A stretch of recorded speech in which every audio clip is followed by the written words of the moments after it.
La négociation d'entreprise, obligatoire ou facultative, peut se mener au niveau d'une entreprise, d'un établissement ou d'un groupe d'établissements entre le chef d'entreprise et toutes les organisations syndicales représentatives qui ont le monopole de la négociation collective.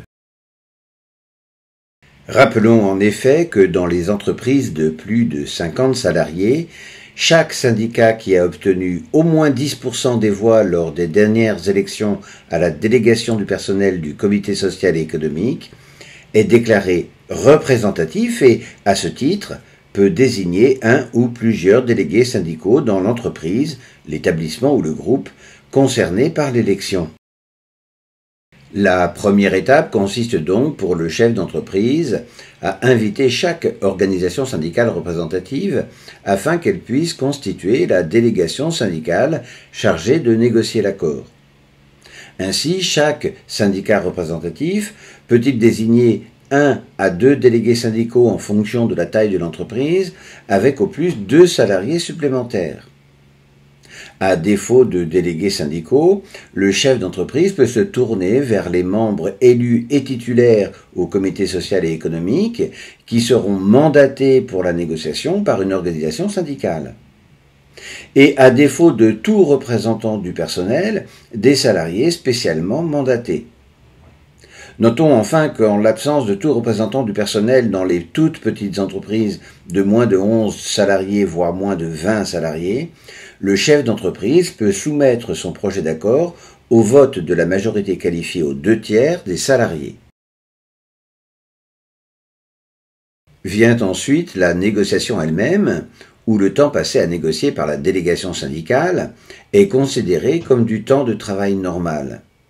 Néanmoins, si la négociation se poursuit au-delà des heures habituelles, elles seront rémunérées comme des heures supplémentaires. Les thèmes de la négociation peuvent porter sur les salaires, la durée et l'aménagement du temps de travail, l'égalité professionnelle, le partage de la valeur ajoutée et les actions qui permettent d'améliorer les conditions de travail, et dans les entreprises de plus de 300 salariés, celles pour adapter à court ou moyen terme les emplois effectifs et compétences aux besoins stratégiques de l'entreprise ou à l'évolution de la conjoncture économique, sociale ou technologique. L'accord adopté présente les objectifs de l'accord et son contenu, la durée de celui-ci, indéterminé ou s'il est à durée déterminée maximum 5 ans, les clauses de rendez-vous, ainsi que la procédure de dénonciation ou de révision de l'accord d'entreprise. Il est adopté par la signature de l'employeur ou de son représentant, mais également par celle d'un ou plusieurs délégués d'organisations syndicales qui, seuls ou ensemble, représentent au moins 50% des salariés.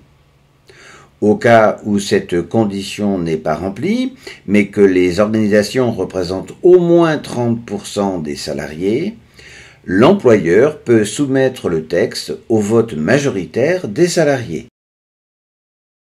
Lorsque l'accord a été négocié par des représentants du personnel élus, l'accord sera adopté si les salariés signataires, seuls ou à plusieurs, ont été élus avec plus de 50% des voix des salariés. Enfin, s'il a été négocié par des salariés mandatés, il doit être soumis à l'approbation de la majorité des salariés. Le dépôt des accords se fait désormais de façon numérique sur un portail dédié du ministère du Travail, afin qu'il soit transmis à l'inspection du travail qui délivrera un récépissé de dépôt et enfin qu'il puisse être consultable librement sur le site de Légifrance. L'accord peut être régulièrement adapté dans les mêmes conditions que son adoption, mais à la demande des organisations syndicales représentatives.